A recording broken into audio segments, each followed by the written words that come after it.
Right,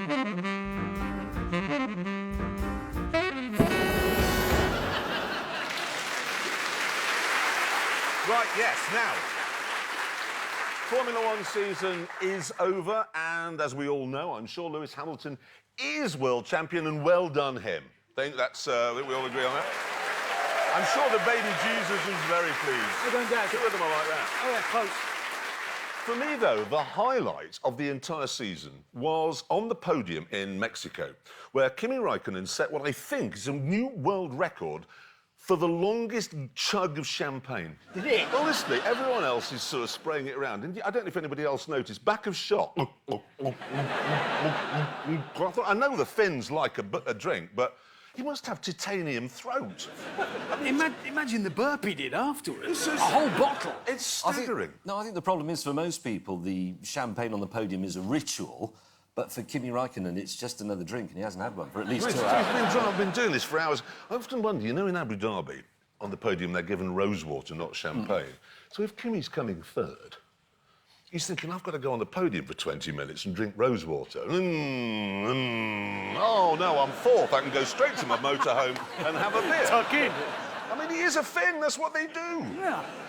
Anyway, self-driving cars. Yes. We're told they're coming. Yes. We were told this week, actually, that there's a problem. In cities like New York, and I guess other cities around the world, that people who drive them, and indeed the cars themselves, are going to be bullied. Bullied? Yes, bullied, that's what they're saying, because obviously these cars will be programmed to never run over a person, OK? Which means you can just go and stand in front of them. I mean, you could. But you could actually be better than that. You can probably herd them a bit. No, I could herd them, and I would herd them. Because can you imagine how sanctimonious the man sitting in his new self-driving car is going to be with his paper? I'm not driving this, I'm just reading the paper while it drives me home. Well, if you just go back up, they could be going, back him into a river. Yeah, because That's what I'd do. I would. they'll have all those algorithms on board for the moral decisions, won't they, as to what they're going to do. So carry a fake baby. Oh, good plan. Just walk up to it, because then the car will think, oh, fake baby or a fat smug man in a business suit. He's going in the river, isn't he? He's exactly right. That would be tremendous fun. Sadly, I don't think we're going to see anything like an autonomous car until long after we're dead. No, I couldn't agree with you more. They are years and years and years away, decades away. It's such a complicated area to apply what is essentially robotics. You're dead right about robotics. I mean, I don't yet have a robot that could make me a cup of tea, which is quite simple, or bring me my slippers. No, it's just domestic stuff. And sex robots aren't even here yet. That's people from Essex, isn't it? Isn't there a show about... There's a TV show about that, isn't Anyone there? from Essex? Orange You are sex from robot. Essex? There's a sex robot here, look. Oh, yeah. That's what he thinks of it. I don't, personally. That's amazing. It's incredibly convincing. It is, I mean, can you go like that? Most men... Can we stop this conversation? It's going to go somewhere wrong. The way I would sum this up is this, OK? Somebody who says, we've made this self-driving car, it's brilliant. I will take him to Bolivia, put him at the bottom of Death Road and say, right, sit in it, reading your paper, while it drives you up there, passing all the buses with the 1,000-foot drop. You're prepared to do that, and you can reach the top with no poo in your underpants. I'll buy one. Enjoy Till reading then... your newspaper on the way. It's not going to work. No, it is. Right, read... Right, so that's covered self-driving cars. We needn't worry. Right, should we move it on? Yes, moving on. Interesting news this week. Jeremy has been approached to be the ambassador for a vineyard in the south of France. Yes, I have. What's he Can you thinking? imagine a better job than that? Oh, yeah. I am the ambassador for Chateau... How's that going to go? And where is the ambassador? I was out the back, completely clattered where he always is. You're not an ambassador, you're a customer. Sorry, he's out the back with pneumonia. Oh, yes, yes.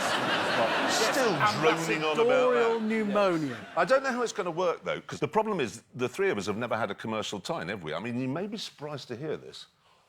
We dress ourselves. No, it doesn't mean we put our clothes on ourselves. We're not sponsored by a clothing company. I know you're going to be staggered to hear that. But Model's own. Yes, this is it. I go into a shop and I choose these, and then I buy them with my money, watches and everything. We buy everything ourselves. That's why, so we don't know how it works, really, all the commercial stuff. No, we are... Well, actually, it's funny you should mention that, because you know that pink and purple striped rugby shirt thing that I've had for years? Yeah. That I always wear. You do? Yes. You know the one I mean, It's a top. don't you? Yes? Yes. I know, yeah. Blue and Top? mauve strip. Yeah, it's Did a you top. just say top? Well, it's a top. It's not a top. It's not a shirt. It's not a T-shirt. It's a Hammond, top. I'm sorry, I've never said this before in my entire life, and I promise I'll never say it again, but I'm with James May on this. A man cannot wear a top. Ordinarily, no, but that is... Technically, it's a hooped top. Anyway, that's not the point. I was at an event once, and a man sidled up to me, and he took me to one side, and he was from Gant, the big American clothing company that made that thing originally, that shirt. Top. And he begged me, he said, please stop wearing it, please. And then, but it got better than that, because he says, if you stop wearing it, you can have as many free clothes as you like. But I still said no, because I'm an arse. Yes. Hey! What about... Why don't we do... What? Reverse sponsorship. It's just occurring to me. You know, Levi's once said, I'm ruining the Levi reputation because I always wear Levi's. Why don't I say to them, give me 100 grand, I'll wear Angus. We could take it to what? No, what about watches? I sit like this, I'm going to say something deeply offensive to thousands and millions of people around the world, Omega, unless you send me 50 grand and I'll wear a Rolex, which is the watch of choice for all the world's arses. I'm not a lawyer, You're not. but isn't that extortion? It is extortion. It just I'll tell you is. what, I've got a better idea. What? Why don't we say to people they can put in bids to put their logo on the bottom of Richard Hammond's car? Because chances are they'll be lucky. Yes. Thank you. Imagine the commentary. And here comes Richard Hammond. Oh, no, he's gone off. Pepsi. That's a very good idea. Good. Moving on. That's the end of Conversation Street.